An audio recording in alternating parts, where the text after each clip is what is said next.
Welcome back to CBR MTG's CanBrawl 2.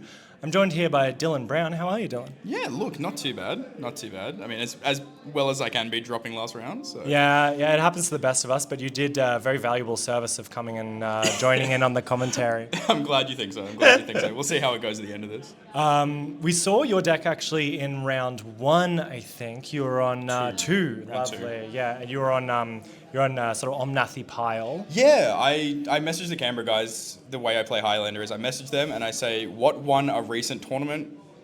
Can you build that for me? I just rock up. That's a great two things to have. So last time I played Rug and I came 10th, and then this time I played a pile of Omnath cards and I did not come 10th. Interesting. What do you attribute perhaps to your to the losses? Because Omnath is quite a good deck, but maybe you just got bad matchups, or I think I overestimated the value of the deck. Like I know obviously Omnath is supposed to generate value excessively, but I kept hands of like 4 lands, 3 good spells, and then I just was getting flooded very frequently. Interesting. Yeah, unfortunate. But definitely a good deck to pick up because it's just like powerful in a vacuum. You can kind of just play the cards And as they're it's super listed. easy. Yeah, it's super easy just to pick up. I don't have to understand that much of the format really to give it a go. Yeah, absolutely. Let's go from there. Do you have did you have any cards that stood out for you? Any cards that were impressive? Spellseeker was sick. Oh, sick. Interesting. Absolutely sick. So I wasn't even playing like a Time Walk list or Yeah. anything. But multiple matches today, I was like Spellseekering for Ephemerate to start off with. Ooh. And then I was getting like Green Sun Zenith and 4th Eolingus, however Yeah. you're supposed to pronounce Yeah, that. yeah.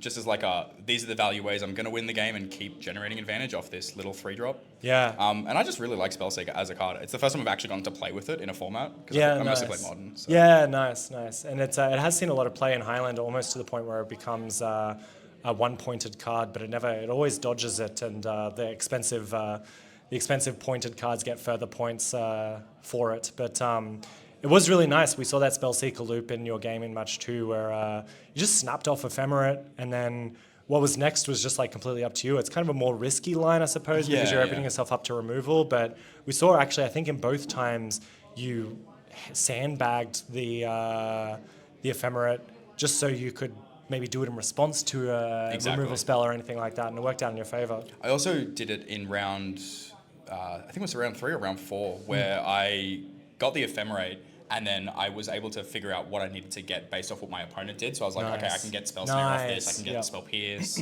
I can get Bolt, Heat, whatever I needed to. Ooh, yeah, the fact that you can get counter spells off it. And in response especially to your like opponent's when thing. all the counter spells in this format are like 1 mana, and they're highly situational, and being able to pick which one you want to get at different points. Super nice. Yeah, I was really impressed with it. So shout out to Spellseeker. Yeah, shout out Spellseeker. Fantastic. And we'll go into this game now. We have Connor on the right playing Grixis Oracle, and Chris on the left playing Sneak and Show. Chris is currently 9th, I think. I think he was like trying to do the maths in his head about whether or not he would tie or if he would draw. I think everyone down to 10th is on 12 points. So yeah. Only the top 4 players can ID, Yep. because there is a chance that people can bash out. Jack Ding is ranked 5th, and I think he can ID, but his opponent Violet absolutely cannot. Yeah, So absolutely. this is definitely going to be a win and in for the top 8, and they'll probably be. You said they were 9th and 10th. Yeah, Presumably? I think, yeah, absolutely. Okay, so they should be winning into probably 3rd or 4th. Yeah, it should be pretty high seed, I think. They'd be on the play if they win this as well. So there's definitely, There's a lot on the line. Yeah. And we can start off our games now.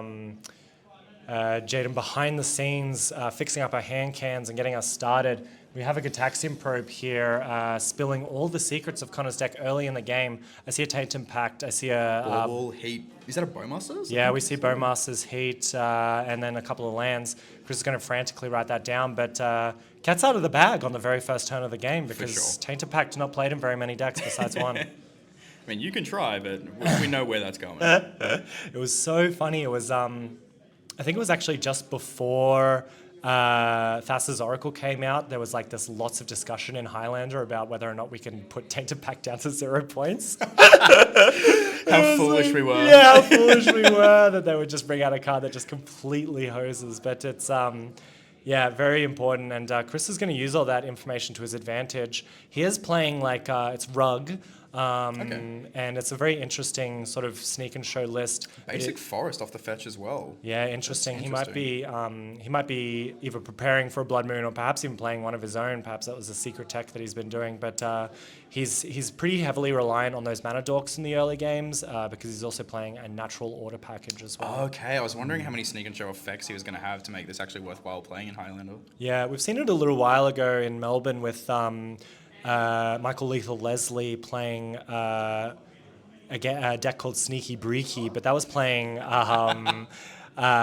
playing also Tinker, and I think that was like pretty heavily a part of the package as well, is that you were able to like tinker for an Inkwell, or you could like natural order for an Atraxa, and kind of just like split everything up that way. But the same way that you have to play mana dorks to turn on your natural order, you also have to play a bunch of artifacts to turn on your tinker. So I think Chris has opted to not do that and funnel all his points into actually just good cards like Ragavan and Minskambu. Interesting. So we'll see. I'm assuming Chris's list is loaded with counterspells as well. Oh yeah. He's right at the tippity top. It's actually really nice because he's playing he's playing a combo deck that doesn't use the graveyard, and I feel like we just don't even see that very much anymore. Yeah, very infrequent. Yeah, because the top decks in the format, Breach probably taking that top spot, maybe less so now since the points update, but also heavily reliant on the graveyard. Of course, Reanimator, a very graveyard-heavy deck. But, and even to an extent, like Grixis Control, like even the fairer decks of the format are still very graveyard reliant. It's just, there's just so many things that you can do with your graveyard, There's Delve and Snapcaster Mage and stuff, so there's definitely option to use your graveyard if you can. And I think I've heard Grixis players saying in the past, like, you just have to utilize your graveyard in some way, because there's so many cards that get value from using your graveyard. And if you're just not using equity. it, yeah, exactly. You could just be missing out. No, it's interesting. Chris git probed and saw the Unholy Heat and decided to still play out the Halfling.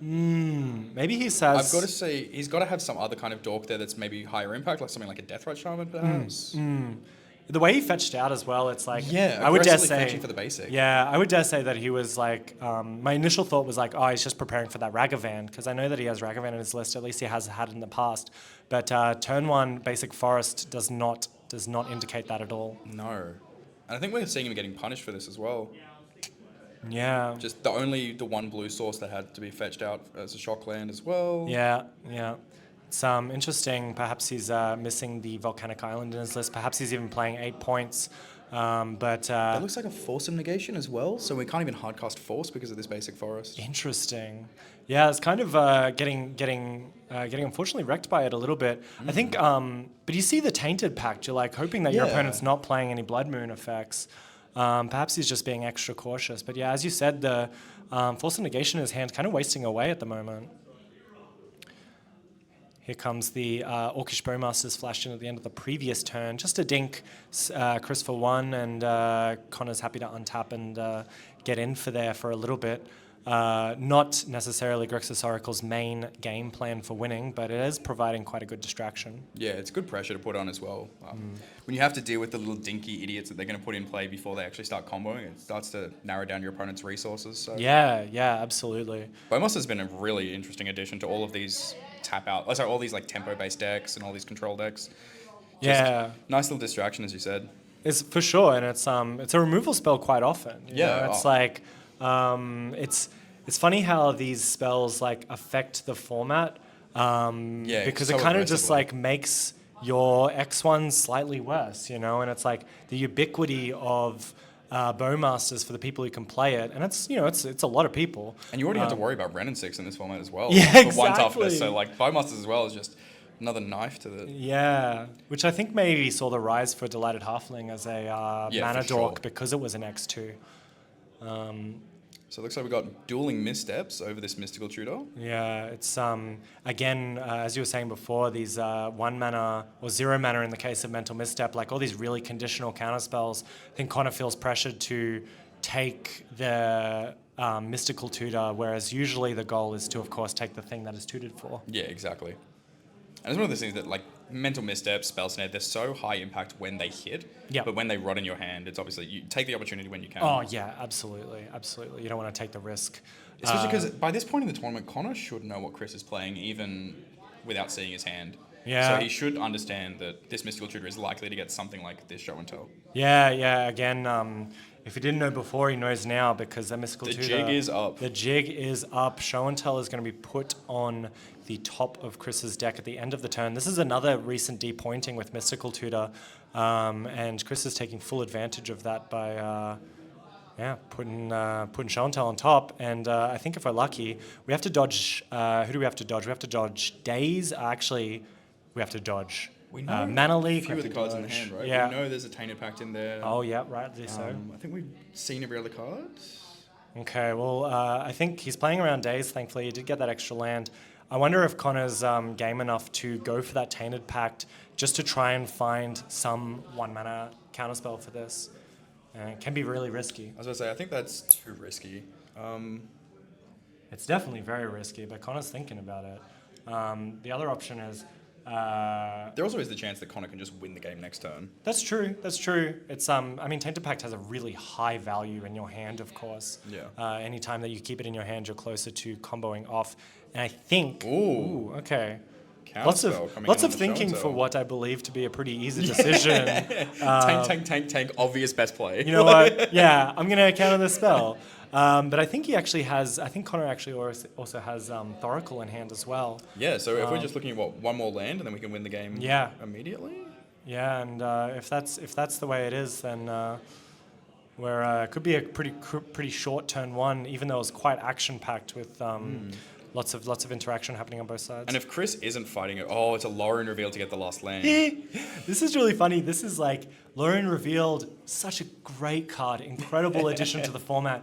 This is where it's bad. Like a tapped land would have been better if it was an untapped land where you could just win on that turn. But you can tell it was drawn this turn as well because the counterspell we had 1 mana up at the end. Yeah. Okay, so he's just going to... But if the contents of Connor's hand is what we think it is, where one of them is Tainted Pact and the other one is Thassa's Oracle, then... this should be all wrapped up. It should be all wrapped up. And that's a hardcast Fury. We know the last card in his hand is a Force of Negation. Oh, that's super interesting. I think that's only one card in hand? So yeah, I think it must might be. just be... It might be just all GG, over yeah. All over Red Rover. The Tainted Pact happening... really mana efficient as well, possibly playing around a Daze. Chris only has one card in hand, but you can also play around that Force of Negation as well, not knowing that it's not going to be worth it. So Connor here, doing it at the end of Chris's turn, he's going to Tainted Pact and choose what I presume to be the second last card or the last card. Leave the last card in the library. Yeah, I'd assume it's just going to be the last card. Yeah, and then we'll go from there. So. And with no mana untapped and only one card in hand, there's no out for Chris here? No, not at all. That could possibly in the format. Interesting that Show and Tell was cast with only Fury as a creature in hand. So maybe this is a bait that he went for? Yeah, I've been known to sort of do that before in the past, where if you're spending too much time, especially against the Thoughtseize deck, if you're spending too much time... Interesting, him to Torak the get. Him to Torak the choice. Okay. Yeah. So we're still leaving one card in deck. Is that one card in deck or is that more than one card in deck? It might be, but if Thassa's Oracle doesn't get removed, so we have the exact amount. Interesting. So we're going to be able to go for him to make sure there's absolutely no option here, and then with 2 cards left in the library, the Thoracle will win the game. An absolute masterclass in casting Thassa's Oracle. Tainted Pact very accurately finding the just the hand check that Connor needed. Happens to also be the 3rd card down. Happens to also be the 3rd card down. So he was definitely going to go down to some amount, but I think he was happy to flip that him to Torak for the win. CanBrawl definitely not scripted. Oh yeah, definitely not. You can bet your bottom dollar that this is live, baby, live. We set up the table the day before, put a bunch of raising platforms that had the right cards under it, and the rest was history, That table is very high, by the way. Sitting at it, it's very high. Oh, yeah. I mean, did you tell the nice, beautiful pillows that you were able to sit on? Yeah, it was just to raise your butt just a little bit further from the ground. Very comfortable pillows on those steel chairs. And my opponent was unfortunately a little shorter than me on average, and having to reach across the table to cut each other's decks was a struggle. I very nearly said, can we just have a different... Uh-oh. Oh. Okay. Oh, we're good. We Interesting. We've got the light turned on. We'll see the cameras having a good time. All right. Never mind. There's some live testing of the connection with our computer and the thing, but also the lights. I'm going to... Let's try and troubleshoot this. Let's do some troubleshooting. All right. Something's happening here. That's all right. For everyone on Twitch, it's all good. Unfortunately, no more monitor, but we're going to come over. The monitor's off, but that's all right. You're doing the Lord's work. I'll give you the thumbs up. All right, we're live here, folks. Things happen outside of our control. We are absolutely back. Thank you, Jaden. All good. Oh, hang on. Never mind. Down. Just give it another go. It happens to the best of us. Fortunately, the Twitch team will be none the wiser. They'll be able to watch this in full, crisp 720p. But for the commentary team... Unfortunately, we have no idea how sideboarding has now gone. Yeah. Sideboarding's definitely happening, that's for sure. Cards are going in and out. Just take it out and then push it in really hard, yeah. All right. Whoever invented the mini HD... Whoever invented the mini HDMI cable, I will have your guts for garters because we cannot get the HDMI connection to work, but that is okay. Yeah, really jam that sucker in there. All right, we're almost there. Let's have a look. Yeah. Okay, just a little bit of problems with the way in which we can see the screen. Not yet. And try again. All right, we're live here, folks. Thankfully, we're getting pretty close. All right. Looks like thank you, everyone, for holding still. So we do have a little bit sideboarding of still time happening. to fix it up.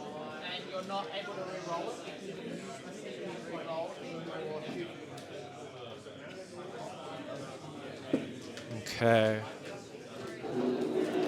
This thing's bloody... Bit of a bloody sore point, isn't it? All right.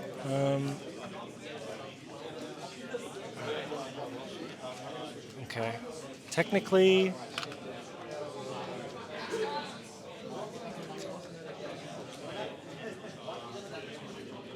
Give me 2 seconds, everyone.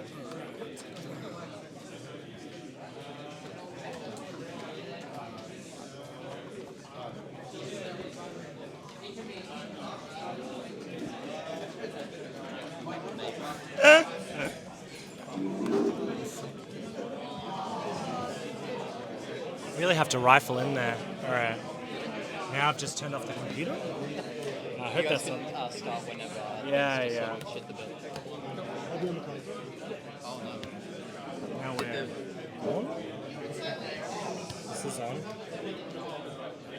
Hey, okay. You're good.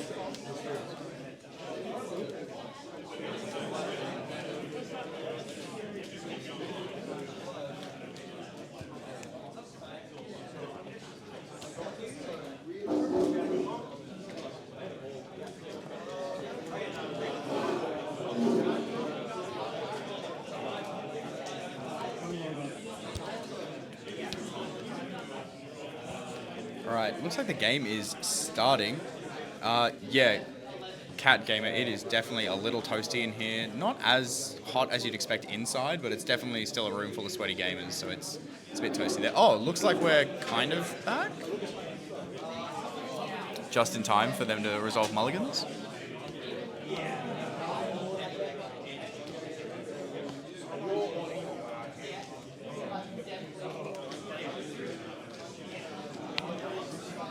You dirty dog. Right. Give me 2 seconds, everyone. We are going to get some tape. We're going to tape this sucker down. We got our tape. It just needs to be squeezed a little bit, but you can't really hold on to it for the entire time. Thank you, Where's our thank tape? you. It's around. All right. Tape hunt. Ugh. We're live here, folks. Providing expert commentary via a slight delay. All right, just gotta hunt for some tape, I think. Here's some tape. Oh, true, because there is a delay onto Twitch. So yeah, this is everything I'm saying is going to be like 4 minutes later than it's actually happening. But you're doing an incredible job. Perfect. Angus is just running around me trying to figure out whatever he can do in and out of this little booth.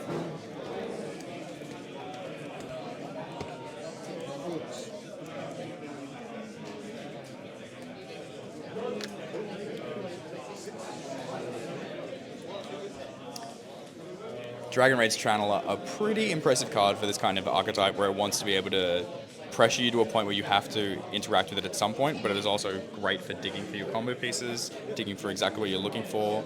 You just can't ignore it forever, essentially. Clock plus pressure.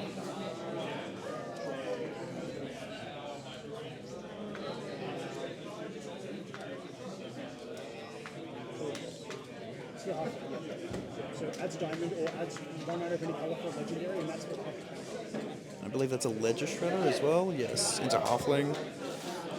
Oh, Chris missing his 3rd land drop is going to hurt a lot.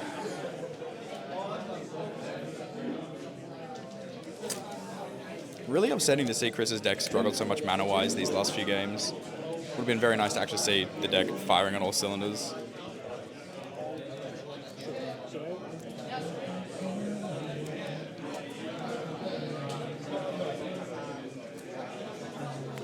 Oh, and Fable. Look at this. Just absolute all-stars of the Pioneer format and Dragon Raid's Channeler having a field day.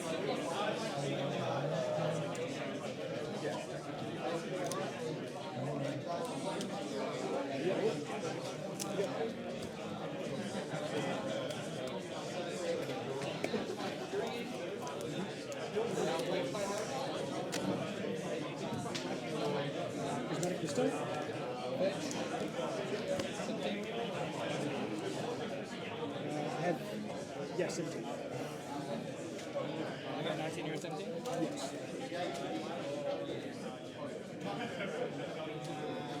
This thing just shit the bed completely.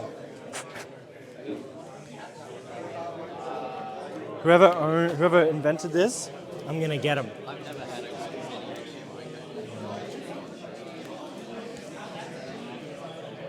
Okay, obviously Chris has a lot of options he can do with 4 mana here.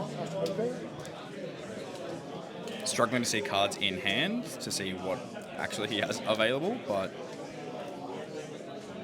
And there's an Oko, okay.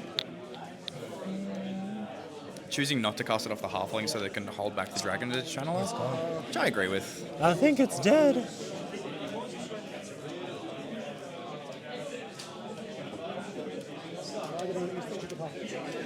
Obviously this Force Negation is like worst case scenario, but I think you're happy to take that trade. All right. I guess we're taking a break. That's the 2 for 1. As a last resort, we could share the screen. Realistically, Oko's not going to do too Yeah, much it in this just chews up matchup anyway. too much. It's not going to be able to stop the combo. Well, nothing is just Better than string. quality, I guess. Well, we can just record and then do commentary after. Yeah. I guess we'll see what's happening with Discord Arena. I'm scared about that, buddy. Looks like that was a Drown in the Lock off the Consider. So we still only have 2 card types. This Dragon Rage Channeler is not going to get frisky for a while. Oopsies. Aha, yeah, well. we're starting to get the Echo. Okay, my bad. This is the best we can do, unfortunately.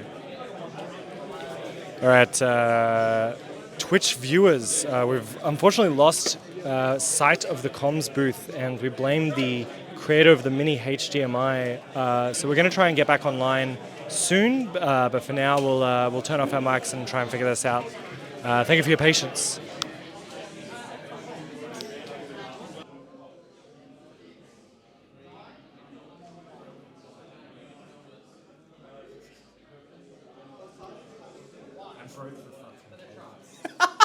Trying to fix it, I'm like, and it just smashes. So, Yeah, right. just turn off the mic. We'll, You expect me to know how to turn off a mic? This power button? You got it. Kind of. Did my best.